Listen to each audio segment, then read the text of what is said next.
बिस्मिल्लाहिर्रहमानिर्रहीम। अस्सलामुअलैकुम नाजरीन। आयरन की कमी की अलामात और इलाज।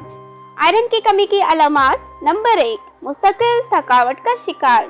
नंबर 2, चक्कर आना। नंबर 3, मतली के ज्यादा करना।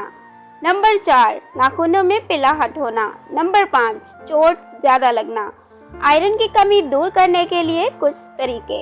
बच्चों को रोजाना गाय का 2 कप दूध लाजमी दें। इससे ज्यादा ना दें क्योंकि पेट भर जाएगा तो बच्चे दीगर खानों की तरफ नहीं जाएंगे। सारे फल खिलाएं। माल्टे और खट्टे फलों का इस्तेमाल जरूर करवाएं। ये फाइबर के साथ आयरन को जज़्ब करने में मदद देते हैं। मुर्गी का गोश्त, बकरे का गोश्त या गाय का गोश्त हफ्ते में 2 मरतबा किसी भी किस्म का गोश्त खिलाएं। चुकंदर और गाजर का इस्तेमाल करें, चाहे तो जूस बनाकर दें। ये इनके जिस्म को एनीमिया की कमी से बचा सकता है। गंदम, जौ का दलिया और केलों का इस्तेमाल करवाएं। Please subscribe my channel health.